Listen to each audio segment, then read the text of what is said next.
my pleasure to introduce Matthias Buch-Kromann today. He is coming to us from the Copenhagen Business School, where apparently they do a lot of work on natural language processing. Matthias is known for building the Danish dependency tree bank, and he also is working on the Danish-English dependency parallel tree bank. He spent a little bit of time in the 90s at UPenn. Actually was in the math department there before he realized that language was the right thing to be working on. So he's currently the head of the Computational Linguistics group at the Copenhagen Business School. And today he'll talk a little bit about sort of a psycholinguistics talk, I guess, and about his dependency formalism, known as the discontinuous grammar. So, without further ado, Matthias. Thanks a lot, and thanks for letting me talk here. It's a great honor.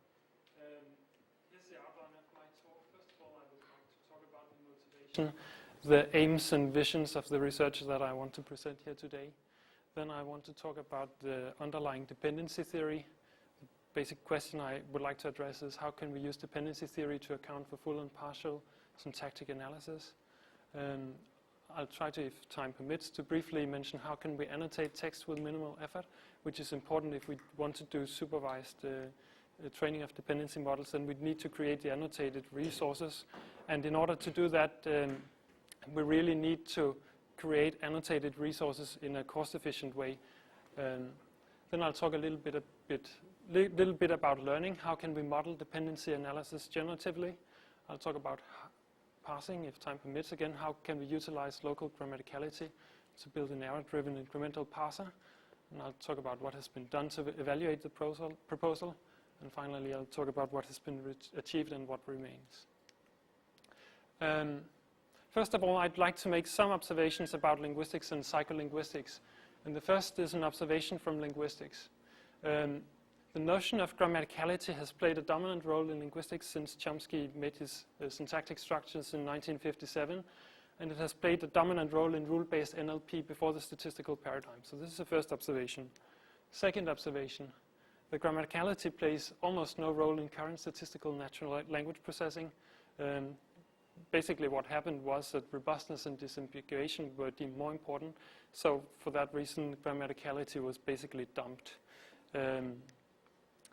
Then the third observation is that humans seem to have conscious intuitions about grammaticality, and they're capable of pinpointing and explaining linguistic errors. So they know where the errors are if we make them. They can say that this is a case agreement error or this is other kinds of errors. So it seems that since humans are capable of doing this, it must somehow be important for human language processing. So the question is, what role does grammaticality play in human language processing, and how can we model it from a probabilistic point of view? Did we miss an important point by not modeling on grammaticality in statistical NLP? This is one of the basic questions I'd like to address in this talk. Second observation is from eye tracking, a study by Frazier and Rayner made in 1982, a classical one. When humans read garden path sentences, the eyes move forward until they reach the disambiguating region. So we have a garden path sentence, and we have a disambiguating region where the humans realize that something is wrong. Then the eyes move back to the problematic region. The hypothesis from the psycholinguist is that some kind of repair is going on here. And then the error is somehow resolved, and the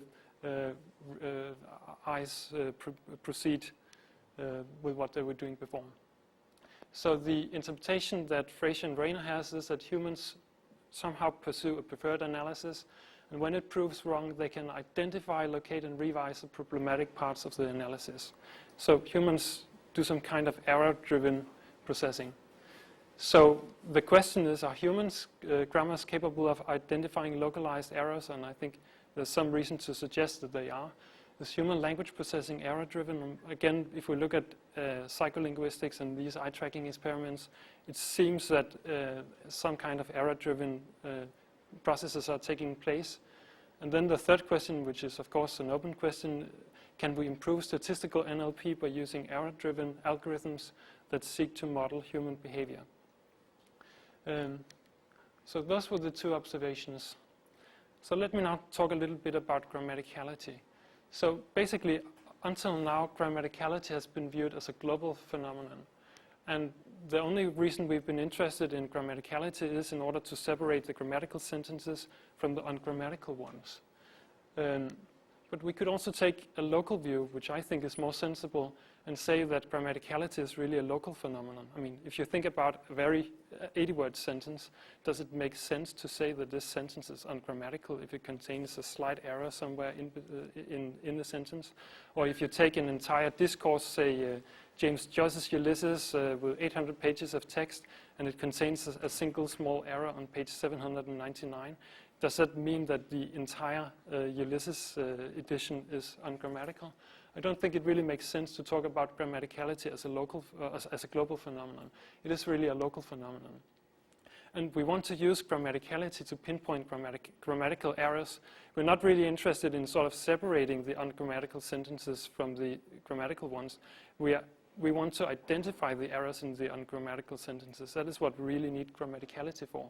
And if we identify the error, then we need to fix it somehow or see if we can fix it.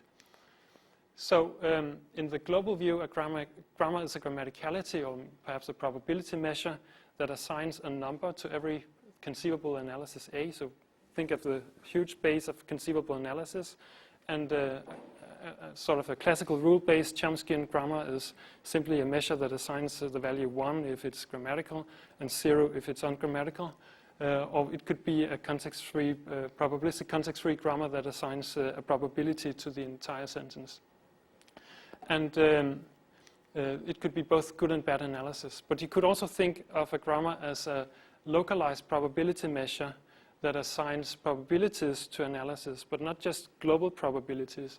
What they really do is that they are based on some kind of generative dependency model where the dependency analysis is generated by a lot of small decisions along the lines that Jason Eisner has been doing and Michael Collins have been doing in dependency parsing. And for each of these steps, generative steps at each node, we assign a local probability to each step in the generative model.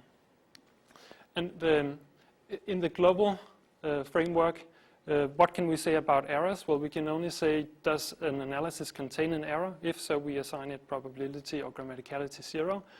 If it doesn't contain any errors, then it receives a non-zero grammaticality value or probability value.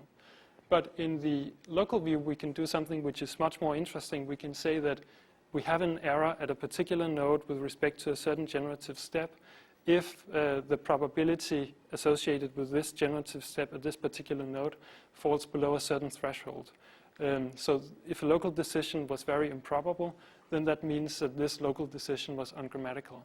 And this threshold might be determined by setting, for example, it to the 99% quantile for the step S. You could maybe do something that would be more complicated by applying machine learning techniques. So you could see whether, if you detect an error, you try to repair it. Is it really an error? Does it actually lead to a successful repair, or doesn't it lead to a successful repair? If it does lead to a successful repair, you can lower the threshold. If it doesn't lead to a successful repair, maybe you want to, if it leads to a successful repair, you want to basically raise the threshold. If it doesn't, you want to lower it, so you become more restrictive about what is an error. So this is a difference between a global view of grammaticality and a local view of grammaticality. So here's a vision about modeling human grammar that is inspired by these observations and this notion of grammaticality. So we would like to have a probabilistic grammar model that assigns these local probabilities to the generative steps at particular nodes. And this model must be capable of pinpointing the local errors in the graph in terms of local probabilities and these generation step-dependent thresholds. So we basically want a probability model that can identify the errors in our analysis and say, hey, here's an error. Maybe you should correct it or see if you could correct it. We want to be able to model partial analysis. We know that human parsing is incremental. We interpret things as we hear them. We don't wait until the end. You don't wait until the end of my sentence before you interpret it. So we know that we need to be able to model partial analysis in some way. and their temporal aspects. So I'll return to this in order to support incremental processing. Will you define what a step is? Right. I mean, a step could be that you basically have a Markov procedure where you start, for example, with the top node, and then you say, I want to generate a root node for the entire sentence. So you generate the root node, you choose a lexeme, that's another step. Then you choose a complement frame, that's another step. Then you generate the complements one by one. Each of that would be a step. You generate dependence and so on. You assign some kind of word order structure to all these different generation steps. You could do anaphor resolution, that would be a particular step. You could select morphological inflections. So, I mean, so far I haven't specified what the step is. That's specified in the dependency model. But I mean, you could envisage many different kinds of models, and basically I think they should be as detailed as possible. So from your, I hadn't understood this until you told Fred that the dependents were generated separately. But in your view, if you have a singular subject and a plural verb, then one of them is generated first, and it's generating the second one that's the grammatical error. Right, so the verb is generated first, and the subject is then generated in the generative model, because the model has to generate things in a top-down manner. Sure. And if you had if your verb were to be, and you had a feminine subject and a masculine adjective, then right, then you just have to decide they're generated in some order, and so one yes. of them is ungrammatical, and it's exactly. It's kind of arbitrary. Yes, good observation. You define a particular generation order where you rank the different complements. So basically, you generate.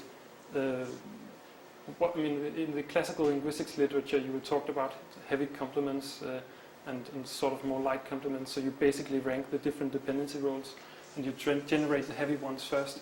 After you've generated the complements, you generate the adjuncts again according to some measure. So that's a basic idea. Right.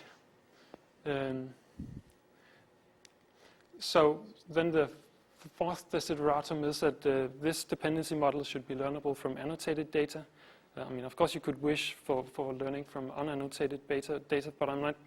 I mean, at this point, it's not clear that it can be done with a sophisticated linguistic model that really captures what linguists would think is a reasonable description of language.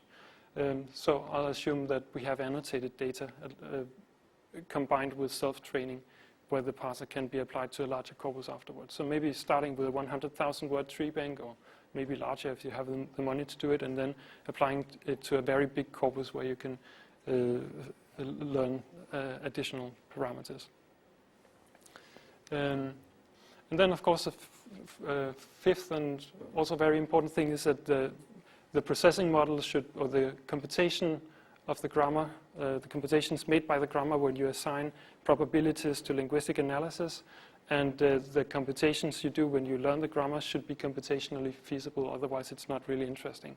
If we have a good algorithm with exponential time complexity, then it's completely useless, even though it will eventually produce the right result.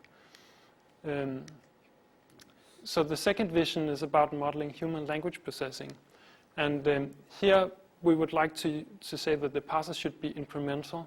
That is, at every step, it must provide an analysis of the input that it has encountered so far. That's what humans do, and the basic intuition behind my work has been to model what humans do. I think this may be a shortcut to creating more efficient processing methods in the long run. At least it's an idea that's worth trying, and this is sort of the bet I've made in my research that something like this is possible.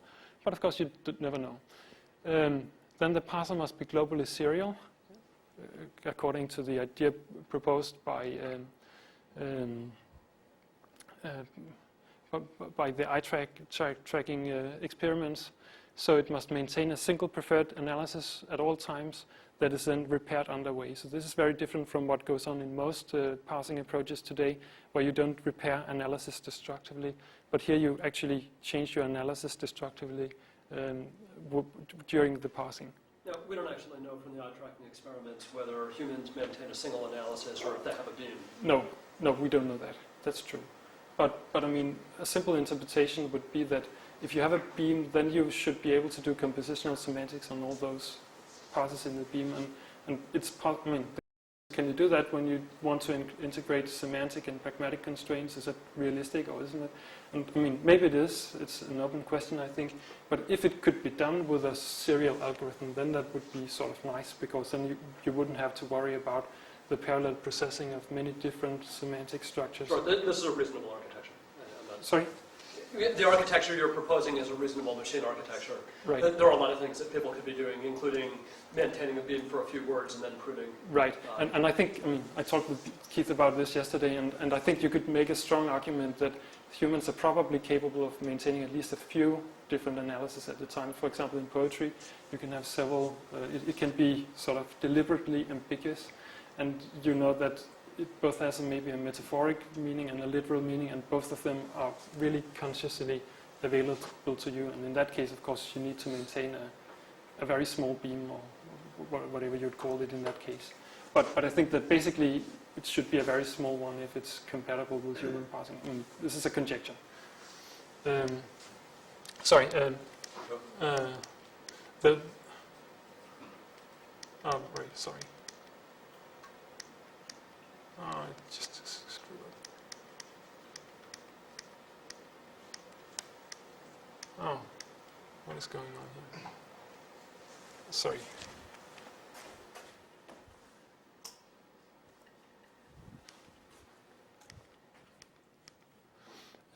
So the third desideratum for the processing is that the parser should be locally parallel when searching for the best repair, both so that it's compatible with the brain's parallel architecture. We know that the brain is perhaps it's a brilliant parallel system. We know that from the architecture, and it would sort of be nice if we could. We know that the sort of I don't know, with the frequency with which the brain is operating is very slow. So somehow, if you need to make a credible model of processing, then you would like to exploit this parallel structure in the brain. So it would be nice if we could create the locally parallel searches where we can exploit the brain's parallel architecture if we want to model human parsing, and also take advantage of techniques in modern multiprocessors like multi-threading and so on. I think this is also an important thing. So this is basically a part of the algorithm that you can do local parallel searches when you have this analysis that you've created by analyzing the input so far, and you try to modify it in several different ways. You have an inventory of operations that can be used to modify the analysis, and you could do that in parallel. And then the processes could communicate and say, well, I found something that has an improvement of 5 or whatever measure you're going to use, and another one says I only have an improvement of 1, so I give up my search, and you can continue with the other ones, and finally we'll compete the race and choose the best one. The fourth desideratum here is that the repair operations must be error-driven. They must be guided by the local errors detected by the grammar. So we created this probabilistic grammar that can detect local errors in the analysis. Of course, the processing architecture that we propose must be capable of exploiting these this local error detection.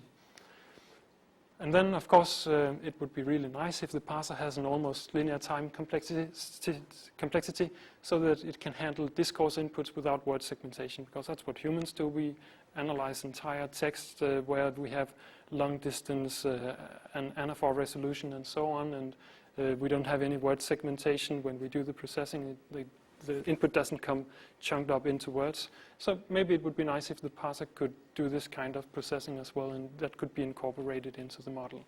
And in fact, the architecture that I'm going to propose has a worst-case time complexity, which is linear times a logarithmic factor. So you can show theoretically that it does have this nice, almost linear time complexity property. But then, of course, there's a last property that it must mimic human behavior. That is, it should succeed and fail like humans do, both with respect to garden parse, where we know that human parsing sometimes fails, and with respect to precision and recall. I mean, if I'm capable of analyzing some structure, then the model should ideally come up with the same answer, of course. So those are the desiderata. And of course, the big question here is that like with Joachim Never's parsing algorithm, he's designed a parsing algorithm that is guaranteed to have nice computational properties. But the big question with his algorithm was, did it actually produce the right results? And it's the same thing with my algorithm. The time complexity is guaranteed.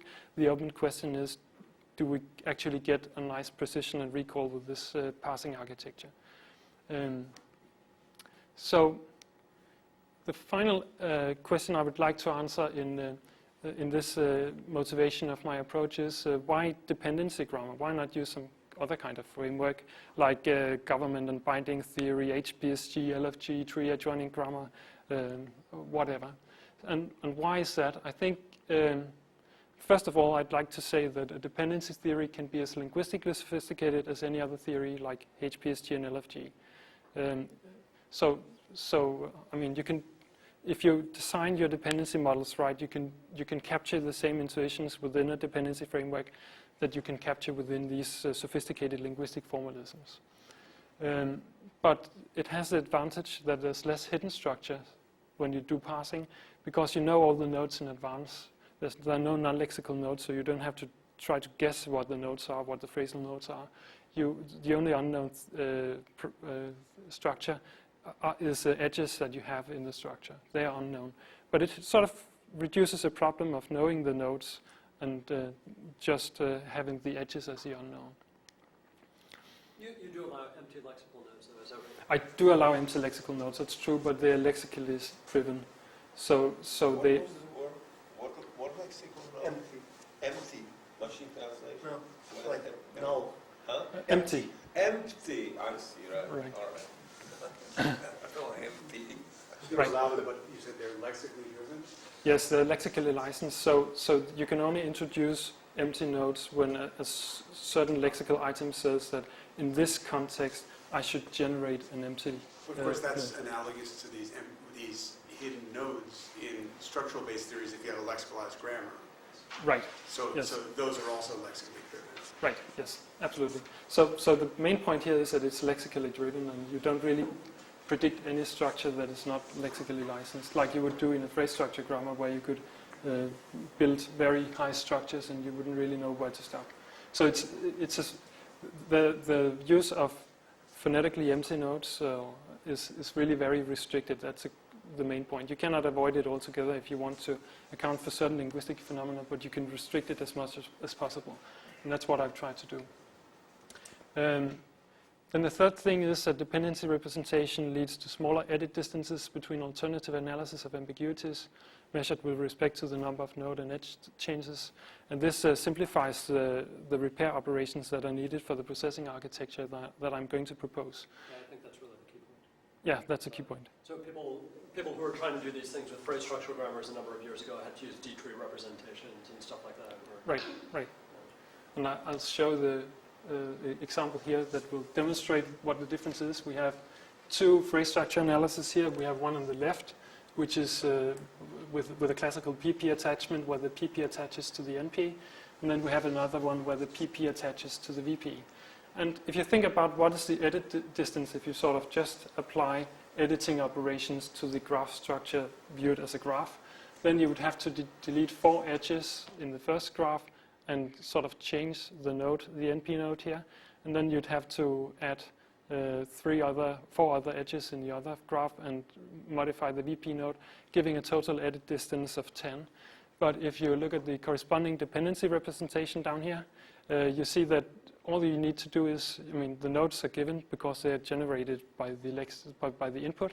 So all you need to do is to change this dependency, which attaches to Y, and then let it attach to SAW it instead. So you need to delete one arc and then add another arc, giving an edit distance of 2. And that makes it a lot more convenient for doing repair operations than a phrase structure-based framework. So in this talk, I'll try to focus on the dependency theory and demonstrate a toy system that will give you an idea of how the parsing algorithm works within this framework. I'll try to communicate the main ideas about the parsing approach and the learning and so on. I don't know whether I'll do everything. I probably won't, but I'll try to give the main ideas. Can we go back to that example for just a second? Oh, It's yeah. interesting that people who've talked about these sorts of examples have argued that there's an asymmetry between that repair. Namely that it's, at least some people have suggested that it's easier to go from the right-hand structures to the left-hand structures In than it is psycholinguistics, to go the other way. in human parsing, or Yeah, that there's a sort of preference for lowering rather than raising, if you like. right? That the PP gets lowered inside the noun phrase. And if you just assess that as a measure of edit distance, there's no sense of that. Right. I mean, edit distance is a very crude measure, and I think it's important for the processing. I think in the language model, you would probably like to say something like, if you attach to a head nearby, that's better than attaching to a head which is very far away. I mean, if I imagine an 80-word sentence, if you just attach a word to its previous node as a dependent, you'll get something like 60% recall and precision on just by doing this stupid procedure. So I mean, what it really says is that these dependencies are very local, and usually they're between neighboring words. So you should build in some preference for doing local attachments measured in the word distance between these two. And with respect to Bob's question, I think since you're using probabilities in your of repair operations, you're effectively using a weighted edit distance, I would guess. So you could say that deleting a local dependency is less probable or more costly than deleting a longer dependency. So that would explain the asymmetry that you're talking about. You just don't want to correct things that are nice and local because you assume that they're right. Right. So let me talk a little bit about dependency theory, which is the topic that Keith really wanted me to talk most about today. And it has a century-long history in European grammar and lexicography. And it comes in many versions. There's a classical dependency theory by Tenier and Helbig. There's a functional generative description by Skell and colleagues. There's a word grammar by Hodgson.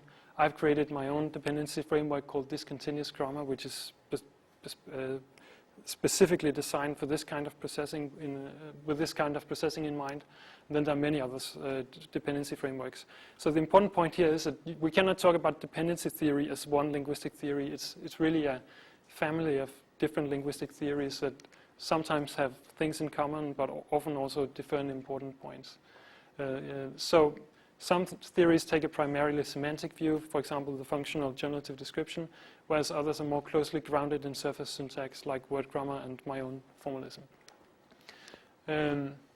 Starting with Eisner and Collins, the dependency framework has become very influential in computational linguistics, first in probabilistic parsing and now increasingly in other areas such as machine translation, information retrieval, and so on.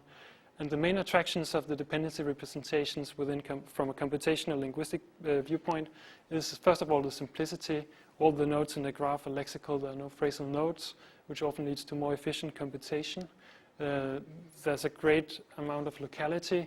The linguistically related words are very close to each other in the graph structure. There are no intervening phrasal nodes. And this leads to simpler probability models. You don't have to transport the words across the phrasal nodes. And there's also some degree of universality, since almost all linguistic theories have some kind of dependency backbone in them if you look for it. It's quite easy to compute a dependency structure for HPSG, LFG, GB, triadionic grammar, categorical grammar, and so on. And this means that that the dependency representation can be viewed as a common denominator for all these linguistic frameworks. Of course, with some information loss, but at least this is something they have in common. And the reason that these frameworks differ a lot is basically the way they handle surface structure. This is what really makes them different from each other. So all dependency theories, they assume that grammatical relations can be expressed as relations between pairs of words. So syntax graphs, they consist of word nodes and label-directed edges that go from a head word to a subordinate word. And dependency graphs can be visualized in many different ways. So here's one. This is the one I'm using within my framework, where we have, if we want to encode that the phrase headed by X is a subject of the verb saw, we simply draw an arc from saw to the word X, the head word X, indicating that it is a subject by means of this label. Similarly, we indicate that y is a direct object of SOR by making this dependency and then writing the direct object label. And we can annotate that with set is a modifier of SOR by making a dependency where with is analyzed as a head of this adverbial phrase. But you could analyze, you could use a more classical dependency representation. The first dependency representation on the left is used in my theory and also in word grammar by Richard Hudson. You could also use a more classical dependency theory that is closer to what Tenier is using and also what they're using in the functional generative description, where you write the dependency annotation as a tree, where you have words as the nodes and then linked by edges. Then you could label them, you could assign word part of speech information to this graph. And finally, you could transform it into a phrase structure graph as well, where you have basically every time you have a single node in the dependency graph, you just create two nodes in the phrase structure graph, a phrasal node and then the word on the bottom. But they're really the same, and if you sort of squeeze the two together, you'd get the dependency representation. And then you could indicate the dependency labels on the edges here. And the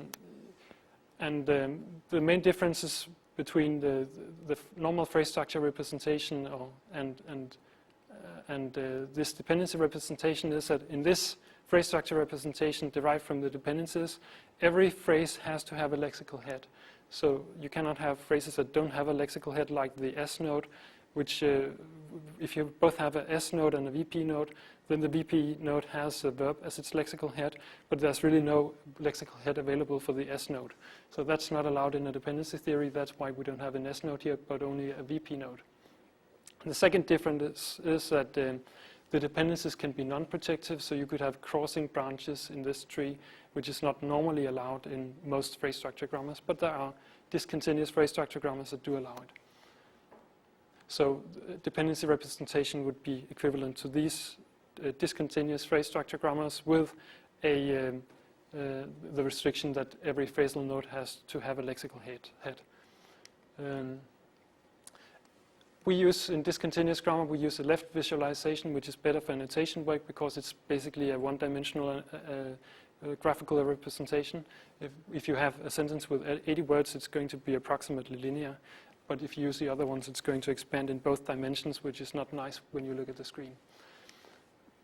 So complements and adjuncts. Sort of the bread and butter of linguistics is to have complement and adjunct relations.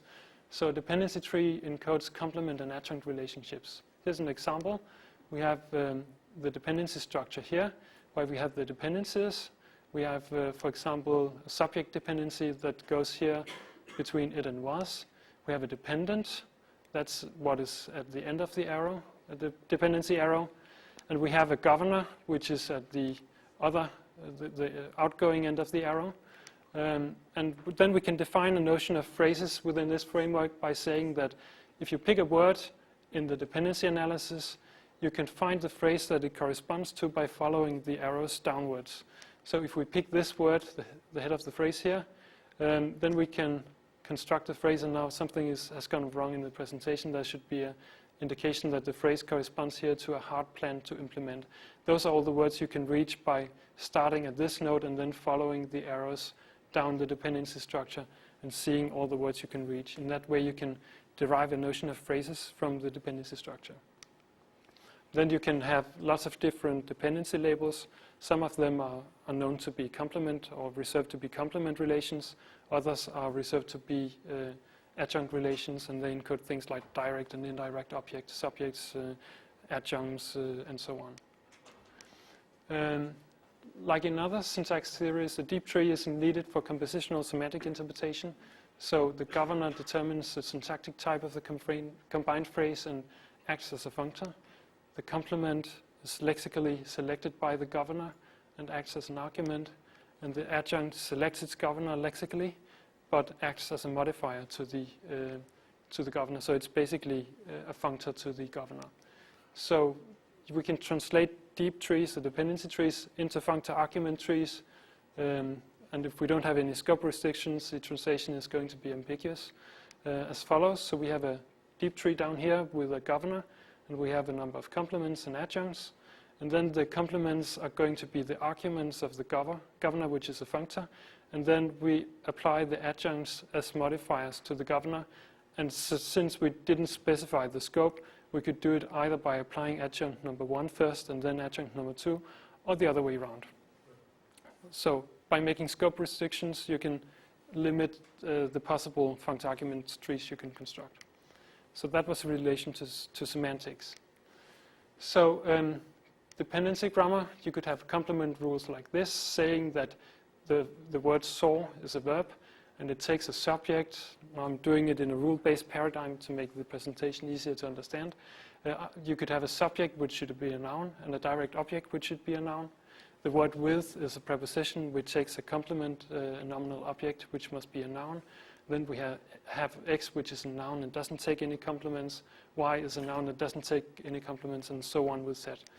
Then we could have adjunct rules saying that with is a preposition, and this preposition can attach itself as a modifier to any verb, but it could also attach itself as a modifier to a noun instead if we wanted to do that. Of course, this is not what a probabilistic grammar would look like. Here we would replace all the labels we have here, the part of speech labels, with random variables that stand for part of speech labels and possibly even words. And then we would create a probability distribution over all those different possibilities. But let's forget about that right now. So dependency analysis, you could have an analysis here which would be licensed because we have, for the verb saw, for example, we have a subject and a direct object. And this is licensed by the rule on the left here. And we have, for example, the adverbial that attaches to saw is licensed by the red rule down here, which says that a preposition, like with, can attach to any verb as a modifier. And here's another analysis that would be licensed by this grammar. One problem with this grammar, I mean, we could say we're all said and done, we don't need to do anything more. The problem is that our rules here don't say anything about word order. These rules are really unordered, and they don't say anything about projectivity. It could be completely non-projective structures. They could be ordered any way you want. So basically, any permutation of these two graphs here would be allowed as a dependency structure according to these rules. So if we want to account for word order phenomena, we need to do something more sophisticated in order to control the word order. So the idea is that the dependency structure controls the compositional semantics and provides the interface to the compositional semantics, but we also need a surface structure that controls word order. And this is what I'm going to talk about now. So here we have a dependency tree. It was a hard plan to implement, where you can argue that hard to implement is really a phrase, where to implement has been extracted out of hard.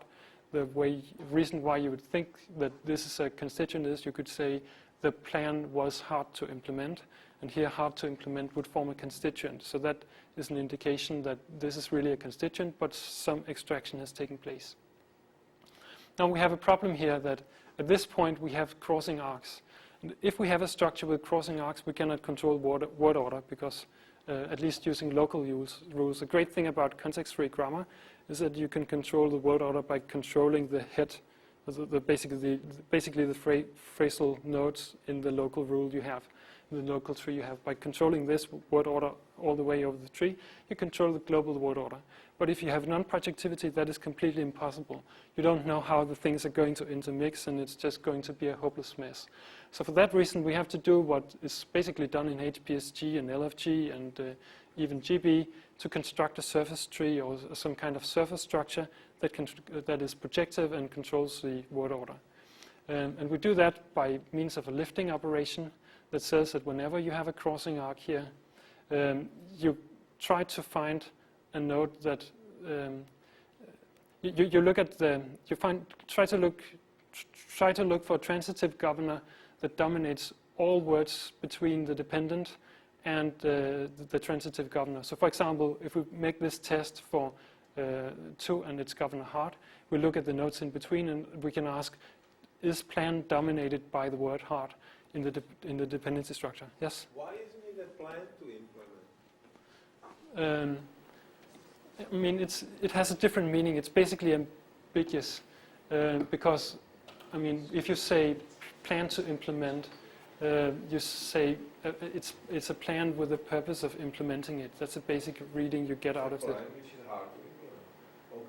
Okay. Right, so hard to implement has a different reading than the plan to implement. This is a plan which you are supposed to implement. You could paraphrase it as a relative clause. But hard to implement? It's a hard to implement plan. Yeah, the plan is hard to implement. It's difficult to implement it. That's a basic reading. So it's the implementation that is hard. That's a basic thing you want. This can't be paraphrased by the plan to implement was hard. That's a different meaning. No, but a different plan may not be hard. Yeah. I mean, you guys are native speakers, but Yeah, there's some scope ambiguity, Right. which It is like a prosit or something.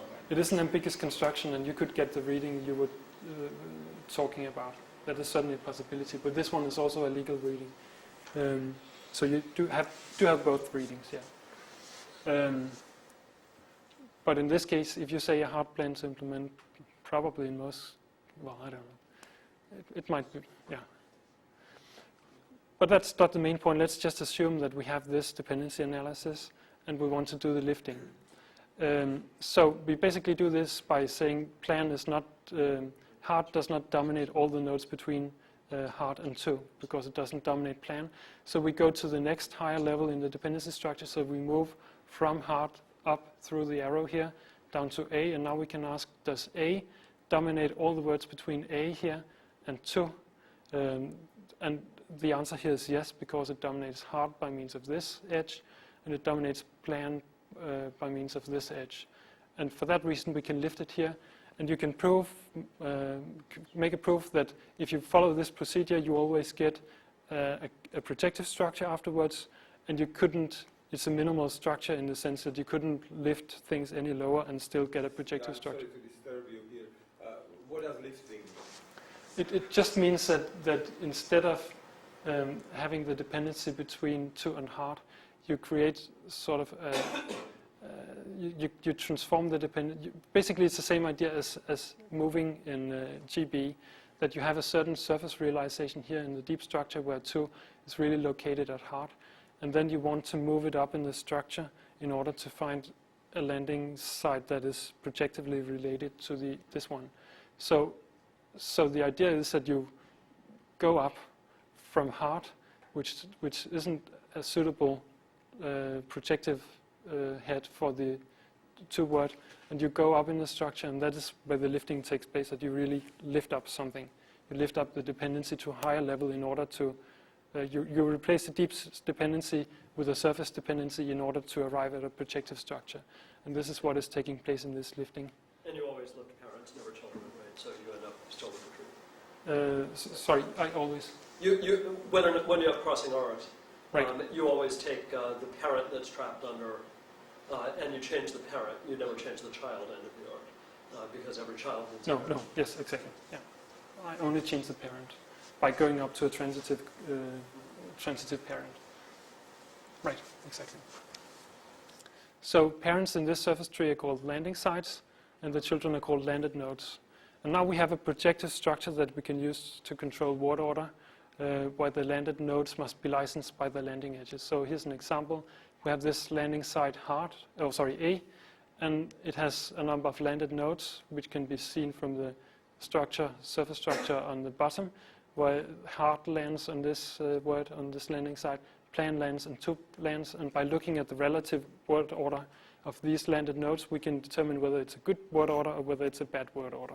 And we can apply machine learning methods to do that. So here's how you do it.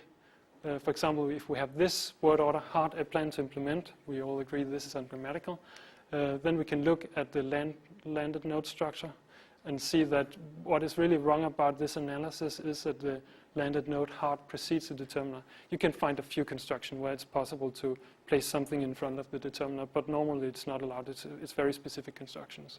So in general, this is a very bad thing to do, and the statistical models should be able to see that this never happens, that we place a modifying adjective in the front of the determiner. For that reason, this word ordering is completely out and ungrammatical bad.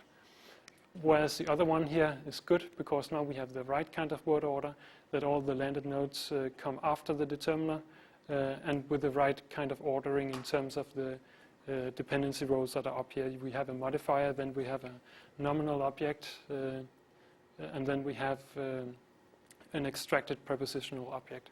So knowing this kind of information is enough information to determine whether the word order is good or bad.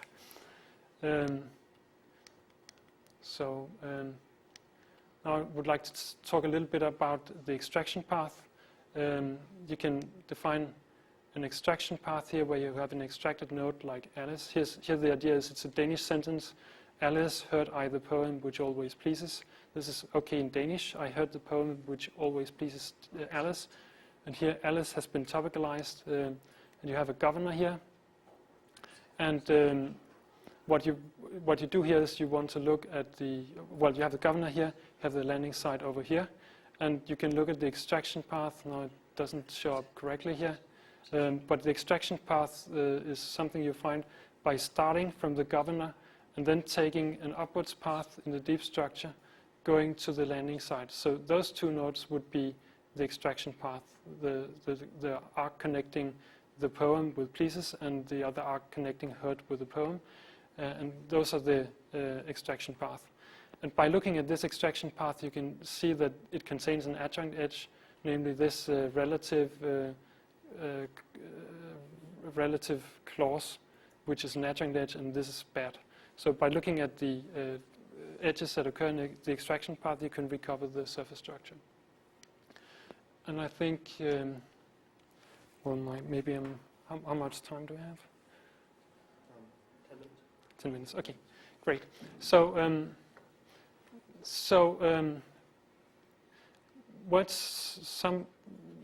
maybe I should just go quickly through the rest of the talk and just say that sometimes we have more than one dependency for each word. For example, if we have he has seen it, we have basically we have two verbs, has and seen, and both of them require a subject, but there's only one subject in the sentence. So we need to account for this in some way, and we can do that by creating these fillers that Jason mentioned in the beginning of the talk, which are licensed by this word. And there's an account of that in my theory, of how we do that and how you can control this construction. So here we have a filler licenser which generates a filler. So basically the story is that when you have a verb like has here, it says I have a subject, I have a verbal object, I should generate a copy of the subject and pass it on to my verbal I should generate a copy of the subject and pass it on to my verbal object. That's the story here. And the same happens in relative clauses. The relative verb says, when I attach as a relative clause to something, I should create a copy of the relative biased noun, and then it should be consumed somewhere within the relative clause. In this case, the word is going to consume it itself. So you can do lots of interesting things here, do sort of long chains of these things, of these secondary dependencies. You can account for coordinations where you have ellipses. Basically, you share dependence at the periphery. He is shared by spotted, aimed at, and shot. And the elephant is also shared by all these three words, and you need to account for that. You can do parasitic gaps, and you can do even gapping coordinations where you elide the head in the second conjunct. That can also be dealt with in this framework. So you can also account for punctuation in this framework. The basic idea, I didn't include an example, but the basic idea is that you attach punctuation marks as adjuncts. And punctuation marks are really interesting because they are really context sensitive. So for example, if you have, normally you'd like to say, if I have a clause like, if I'm going to the cinema, comma, you'd like to say there's a comma after every if clause of that kind. But if you have the if clause at the end of the sentence and say, I'll be happy if I go to the cinema, then you don't have the comma because you have the period at the end of the sentence. So this generation decision of whether to omit a comma or not is really context sensitive and depends on the punctuation that has been placed higher in the dependency tree. And you can model this kind of stuff also by means of this framework. You can model speech repairs where you have a referendum, something that you want to repair. from Boston here. This is a referendum indicated with this rep dependency. You have an editing phrase here, and then you have some repair dependence that replace the material that is in the referendum. And this is useful, of course, for modeling this kind of phenomena. You could analyze discourse structures as sort of extended dependency structures, where you also have anaphoric relations with antecedents.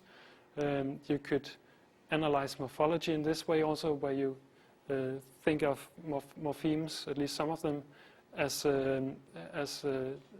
independent lexemes that are combined together by means of complement and adjunct mechanisms, but also by means of lexical transformations that are responsible for suffixes and inflections and that kind of stuff. So now I'll just move ahead. It's also important to account for partial analysis for incremental processing, where you basically get structures like this when you do incremental processing. He said that today now we don't know what is coming after here, so we attach these two words temporarily to a part of the structure, and then we need to account for these kinds of partial analysis during parsing, and our probability model must be capable of assigning probabilities to these models. If it assigns 0 probability, we would be in trouble when we do the incremental processing. So we need to do something like this, and you can ask about what is the resolution time for if you're waiting for a governor, for example. How long are you going to wait in the input measured in seconds if it's a speech signal, or in characters if it's a written signal? How long are you going to wait before the problem is resolved? You can limit that kind of thing with a statistical distribution, add it in, and you get some interesting behavior here. If you say that you model the time frame here, that after at time t2, I would expect with a probability of this 1 minus q, that the problem has been resolved at this point. Now you can do something that if you want to look at the expected gain, the probability that you can resolve the problem times the gain you get by doing the probability, you can calculate the expected gain. But if you try to do a repair operation at this threshold tau and you're unsuccessful, you gain some information because you know that it wasn't resolved until this point. So basically the probability, the conditional probability given the repair you made drops down to 0, and then it goes up again. So this basically means that the parser will maybe wait in the beginning before it tries to attempt a repair. And if it has attempted a repair, it will wait a little while before it tries again, because it just attempted one unsuccessfully, so there's no reason trying again. And eventually it may give up making the repair if it's never resolved. So this is an interesting behavior to have in an incremental grammar. Right, I'll skip this annotation thing. There's this point about the generative model. And I would like to sort of outline the generative procedure, which starts from a formal root node top. Then you generate the first root adjunct for top. This is a very simplified model. You generate the first root adjunct. You generate the complement frame for it, so you could generate a subject and a direct object. Then you instantiate the subject first with the word and, instantiate the direct object, generate a complement frame for it. Then you instantiate the complement of the nominal object here with the word piano. And then finally you maybe create some modifiers to the nodes here. And the real,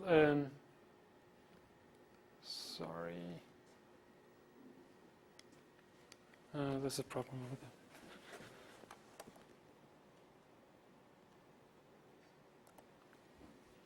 Sorry, I'll have to show it on this one. I don't know why it doesn't work. So the basic generation procedure is a lot more complicated than the one I showed to you before. It's primarily, we have to do a lot of primary top-down expansion with a lot of different steps where we identify landing site and relative word order. Then we generate and expand complements and simple fillers using the same techniques that Eisner and Collins did. Then we generate and expand the non-punctuation adjuncts. Again, this is basically the same technique as in Collins. Then we generate and expand gapping conjuncts. This is really new in the model. We have a secondary top-down expansion where we generate and expand deep roots. We identify antecedents. We generate punctuation marks. and we do top-down expansions of all the subnodes. So the main point here is you don't have to understand all the details. It's just that we can create a very fine-grained generative model of all the steps that are taking place here, and to try to estimate the probabilities for all the decisions that are made here. So I'll now talk briefly about the parsing algorithm simply by showing you an example. We have a simple grammar here that says that if you don't have a governor, you get a fine of $5. If you don't have a landing site, you get a fine of $5. If you have bad case agreement, you get a $5 fine. If you have bad complement frames, you get a $5 frame. And if you have an inverted sentence, you maybe get a 0.5 fine, 50-cent fine. So if the cost is bigger than $1, then it's analyzed as an error. If it's smaller than $1, there's no error, it's just a preference. So then you can sort of do the parsing. You first read the first word, and it's an error node because it hasn't got any governor or landing site. You read the next word, it doesn't have any governor and landing site. So what you do is you just apply greedily some repair operations to the structure. So you find out that, hey, you could analyze this as a subject. John is the subject of believe, and it lands on believe. So now John is happy. It does have a governor landing site, but believe still doesn't have a governor landing site. And you can look at the total cost here. So the different repair alternatives create different total costs, and you choose the optimal one. You can then read the next word, John believe I, with the nominative case. This is a Danish example. So here the problem is that normally you'd expect John to be the subject, but now the real subject arrives and it has nominative case marking, so it's unambiguously the subject, and the other one is a direct object. So you can say, I believe John, where John has been topicalized. So it complains about not having a governor and landing site, but now we simply attach I as a subject of believe because it says, hey, I'm as good a subject of believe as John is, so I'll just attach as a subject, sort of squeeze myself in, and now there are two subjects competing for the subject position. So we get a bad C-frame violation here, where both verbs here, or both subjects have a bad C-frame cost. And you can then reanalyze John as a direct object. So you try to repair the error by reanalyzing the John dependency as a direct object. But the deals are not over yet because now we get a new word we, which is also nominative marked, doesn't have a governor and landing site. And we can analyze it as a temporarily landed node. So we cannot really make a reasonable dependency analysis of this structure. I mean, we have too many complements and too few complement frame positions, so it's just parked at this position. But we did give it a landing site, so it doesn't complain about not having a landing site, only not having a governor. So we go on and read the next word, meet, and now we can begin to do something. We can say that meet should attach as a verbal object of believe, but now we have both a direct object and a verbal object of believe, which again leads to a bad complement frame. We fix the error by reanalysis, so John is reanalyzed as a direct object of meet, and then we can reanalyze we as a subject of meet.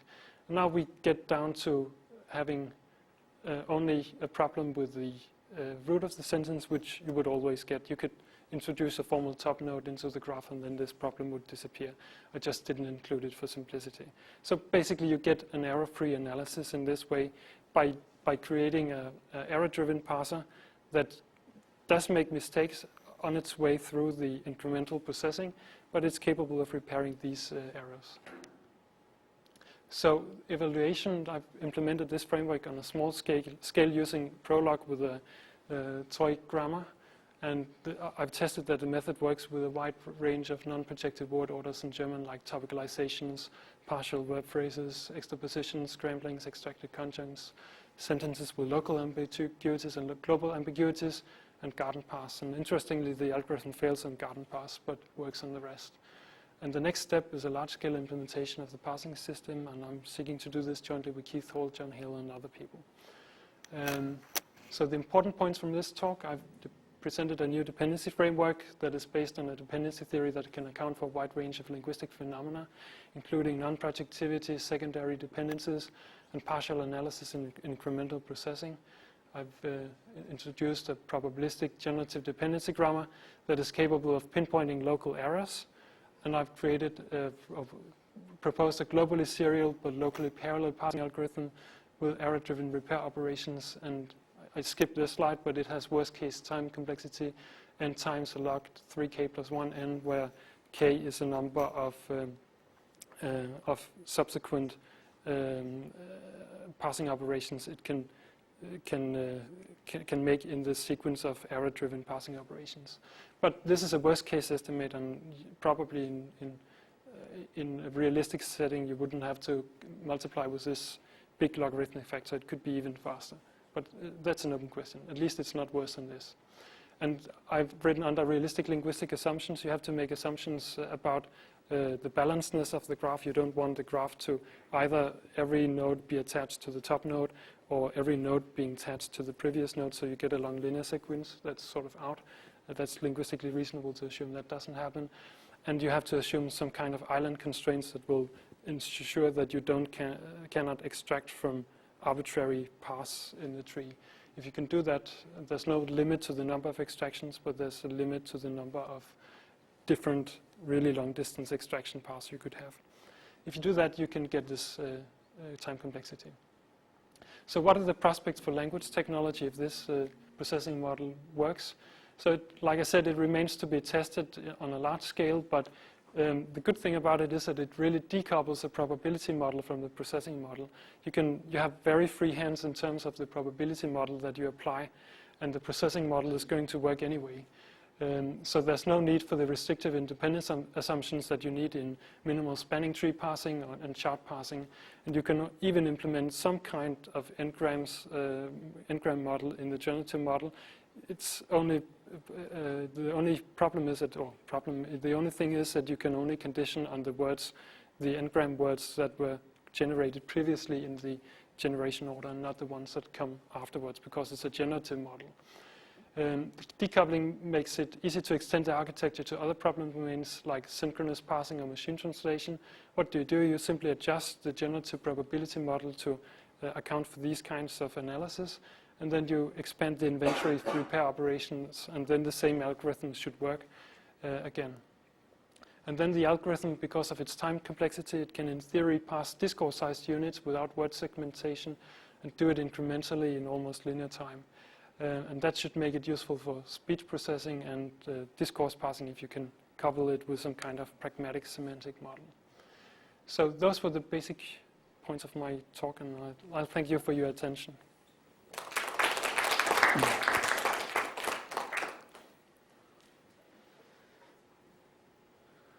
Right, yes? Quickly, at the beginning of the talk, you were mentioning trying to identify specific local errors.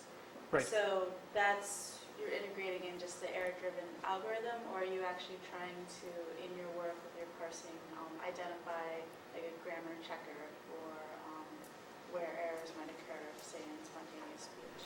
I mean, basically you could use, the ideal would be that the probabilistic model would be good enough to be used as a grammar checker, so that it could say at this point you have a grammatical error. And maybe, if you coupled it with some kinds of transformations, maybe you could, again using an error-driven architecture, maybe fix the error by reordering things, or I don't know. You could imagine that you could use it for grammar checking and proposing better things, but at least for grammar checking, the ideal should be that the probability model should really tell us what are the linguistic problems in this analysis and where are the errors. This is basically the problem. Okay. Thanks. Yeah.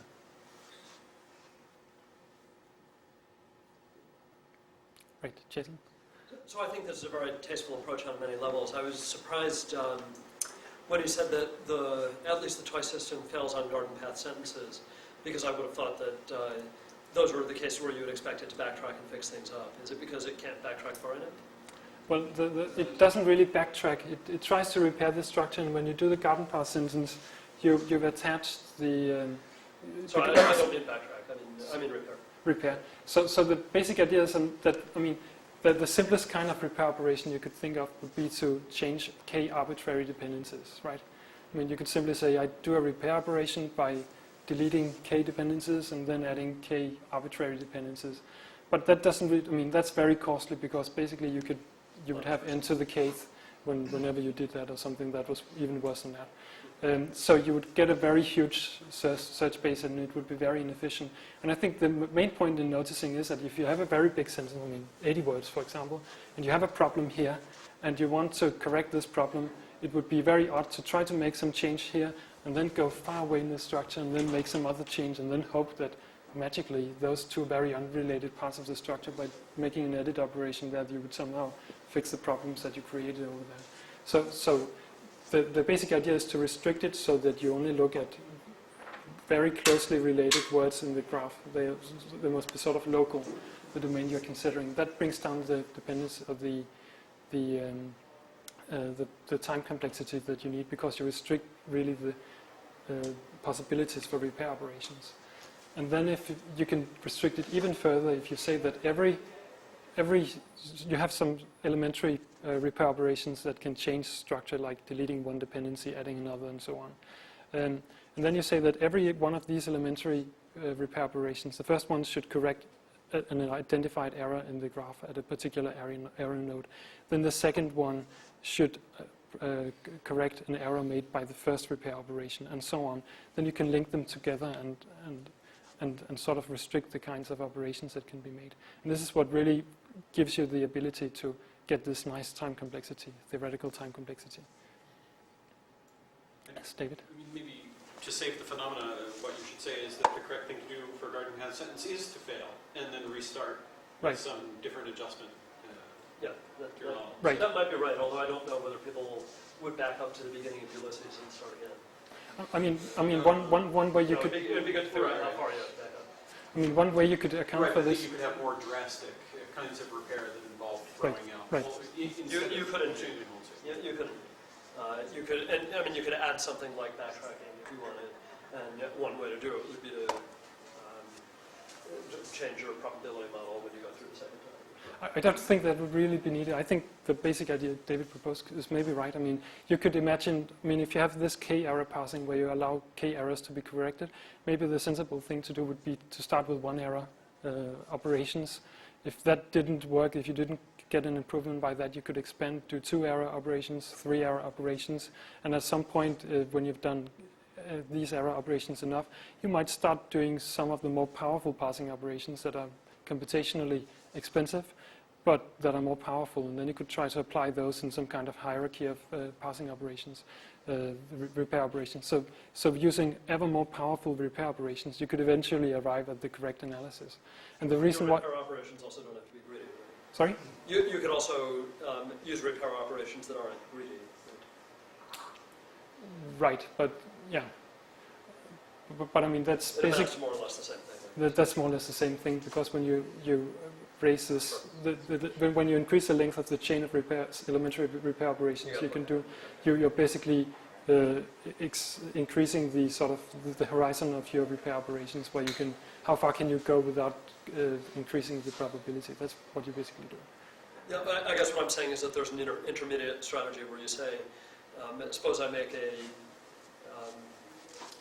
rather than try to optimize the next k elementary moves, you could say the moves that you consider are of the form make one possibly not optimal move, and then 3 optimal moves. Yeah, but that's what the k-error operation does, actually. I mean, you wouldn't... I think the k-array operation looks at, say, r to the k possible repairs, where r is the number of elementary operations, where there is something more limited you could do, which only looks at r possible repairs, right, each of which says make one make one repair and then continue greedily. Right, but the intuition is that if you make it 3-error operation, the only reason you do that is because you didn't manage to get a local improvement by using a 1-error operation. So basically, when you do a 3-error operation, you'll start by making your probability worse in the first repair and the second repair, and only the third repair is going to increase the structure. Otherwise, you would have, when doing this 3 repair, you would have, after the first repair, made an improvement. And that, if you did it greedily and didn't search an entire space, you might actually want to say, oh, great, I fixed the problem now. So let's just say that I'll stop at the 1 repair and never proceed to the 3 repair. And that's fine, I improve my probability, and then in the next parsing operation, you apply the repair operations again, and if you're sort of stuck in a local minimum, maybe in the next step you need to go to the 3 repair in order to repair it, but you always use the shortest repair chain that you can in order to model it. Right.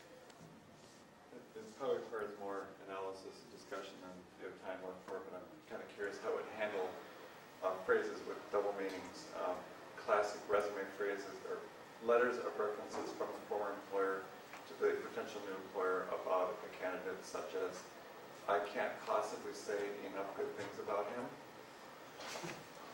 You'll be very lucky if you can get him to work for you. Or another classic one is, I want to fix your car in the worst possible way.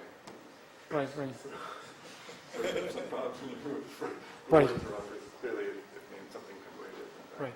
And you're certainly right that with this approach, which only looks at syntax, you cannot solve that kind of problem which really involves pragmatic reasoning.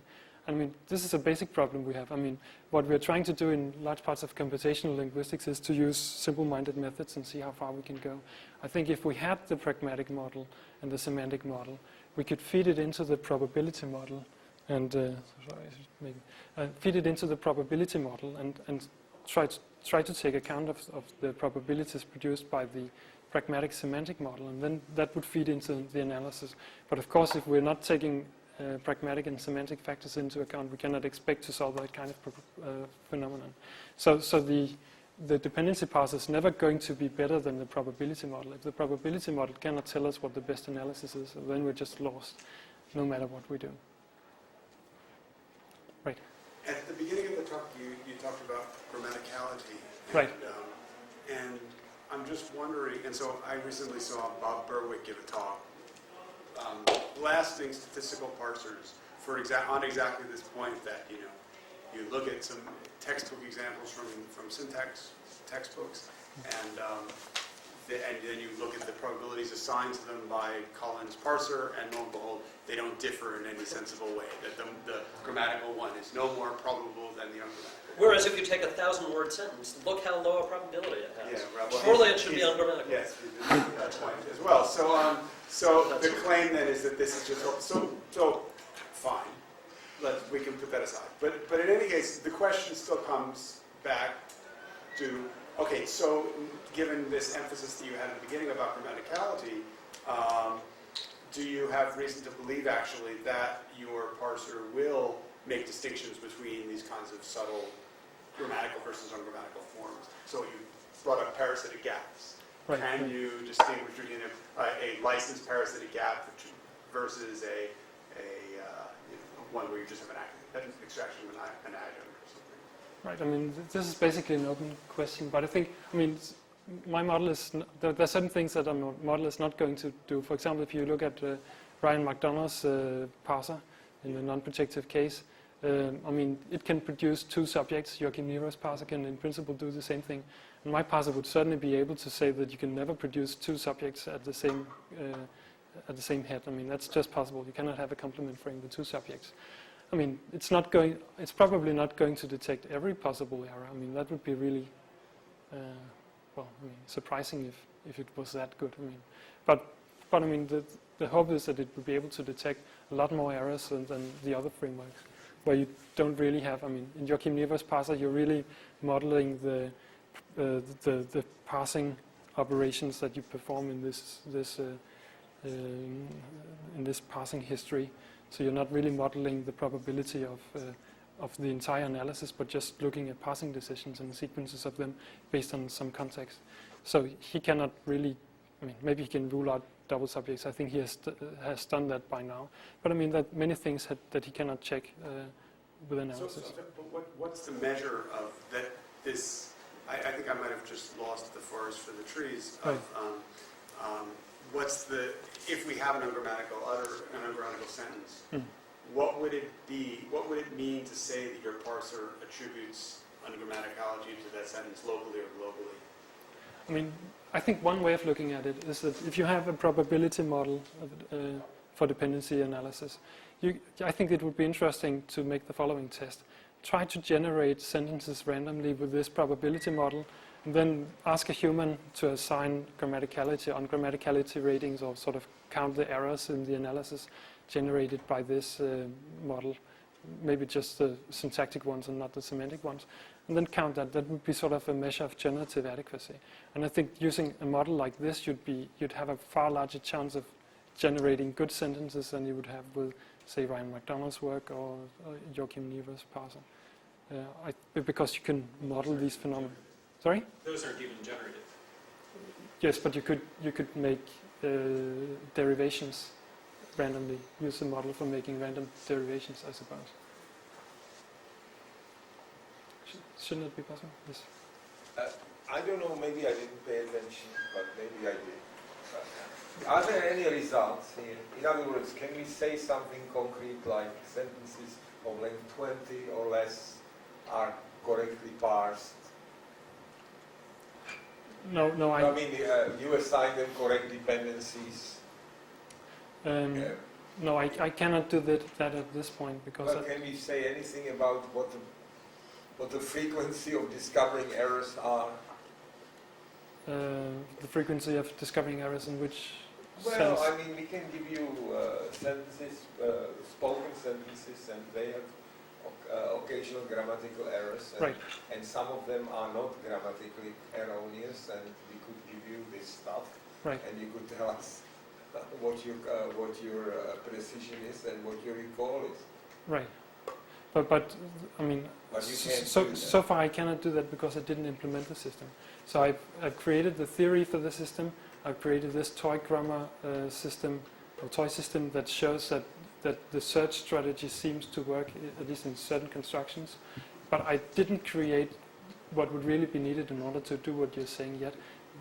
What I would really need to do would be to build the system, including all the machine learning, including the parsing procedures, the repair operations, computing the probabilities in the graph, updating them in a very efficient manner, and so on. I would need to implement that, and that is actually that is the project that I'm pursuing at the moment. But no, I didn't reach the point yet where I have a running system and where I can test these ideas. So you didn't miss an important point. I didn't get to the point yet where I can present such a system to you, but I would hope that within 1-2 years, I actually do have such a system. Sorry. That's okay.